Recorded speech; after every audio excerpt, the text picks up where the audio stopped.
Salam sejahtera, saya Grace Jubli daripada ISMP Multimedia semester 3. Hari ini kita akan berbincang mengenai aktiviti manusia yang memberi permasalahan besar terhadap alam sekitar. Oleh itu, saya akan berbincangkan masalah ini dengan lebih lanjut.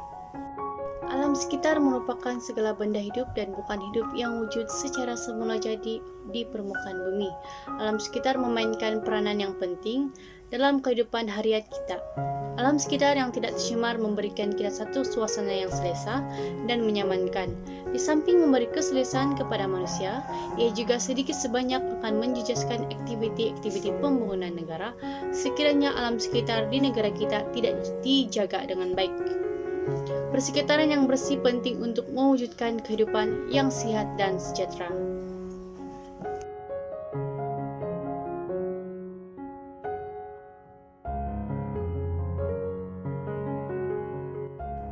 Oleh itu, tajuk yang akan saya bincangkan pada hari ini adalah pembalakan haram. Hutan boleh disifatkan sebagai suatu komuniti yang lengkap untuk semua jenis hidupan liar seperti tumbuh-tumbuhan dan hewan. Anugerah alam semula jadi ini sebenarnya mempunyai peranan yang tersendiri di samping berperanan sebagai penyumbang kepada peningkatan sosioekonomi dan kestabilan ekologi. Namun begitu, hutan di negara kita kini semakin mengalami kepupusan. Hal ini demikian karena wujud berbagai faktor yang mendorong sesetengah individu melakukan kegiatan ini secara haram seperti aktiviti pembalakan haram. Aktiviti pembalakan haram merujuk kepada penyuaian, pengangkutan, pembelian atau penjualan kayu balak yang menyalahi undang-undang.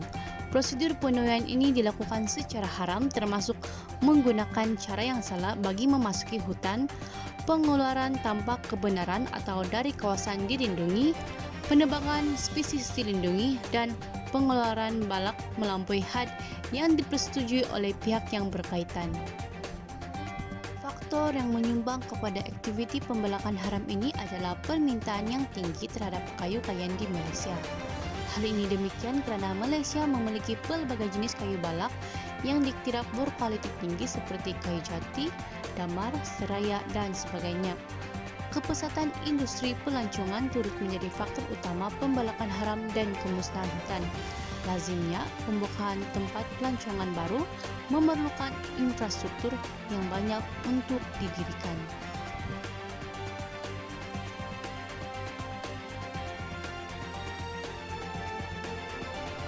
Peningkatan aktiviti pembalakan haram ibarat cendawan tumbuh selepas hujan ini sedikit sebanyak telah mengundang kepada kejadian bencana alam seperti banjir lumpur. Perbuatan ini menyebabkan permukaan bumi menjadi gondol dan terdedah kepada hakisan.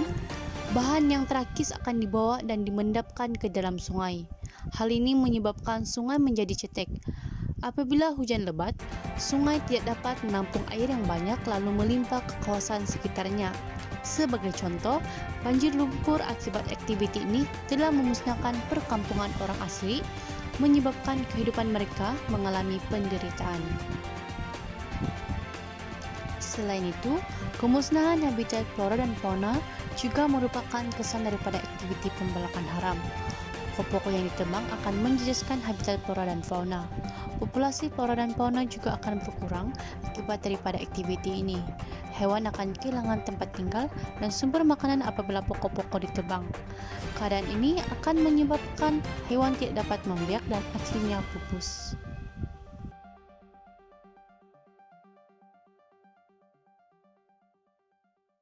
Terusnya, aktiviti pembalakan juga memberi kesan kepada kehidupan orang asli yang tinggal di kawasan pendalaman.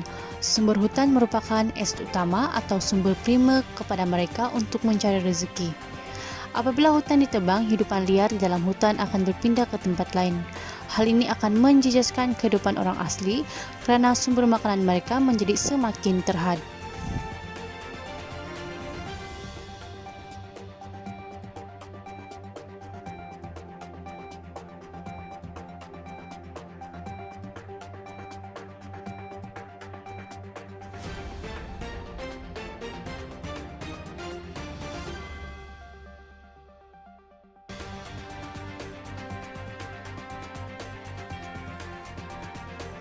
Pembalakan haram turut mengakibatkan peningkatan suhu di negara kita.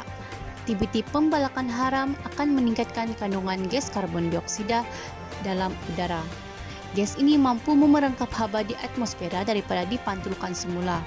Fenomena inilah yang menyebabkan peningkatan suhu persekitaran.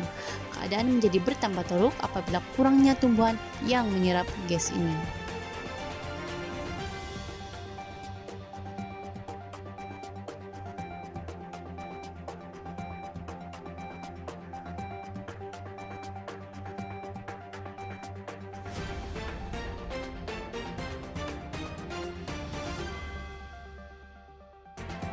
Berbagai langkah perlulah diambil bagi menangani masalah ini. Tindakan yang perlu diambil oleh pihak kerajaan ialah dengan mewartakan semua hutan sebagai taman negara dan hutan simpan kekal. Tindakan secara undang-undang ini memastikan kawasan hutan akan terus terpelihara tanpa ada usaha untuk menebanginya demi mengaut keuntungan jangka pendek. Peruntukan undang-undang turut memberi satu peringatan yang jelas bahwa kerajaan memang serius dalam usahanya untuk mengawal kemusnahan hutan yang merupakan khazanah negara. Tindakan ini dipanjangkan terhadap hukuman kepada pesalah yang memusnahkan hutan negara. Hukuman yang dikenakan haruslah lebih berat, yang melibatkan hukuman penjara dan denda. Pesalah turut dimaklumkan kesalahannya dalam media massa untuk memberi peringatan kepada masyarakat. Sikap tegas dan terus kerajaan dalam melaksanakan undang-undang memberi impak yang ketara dalam usaha menangani kemusnahan hutan. Langkah ini boleh dilanjutkan dengan menjalankan kampanye kesedaran terutama dalam kalangan remaja.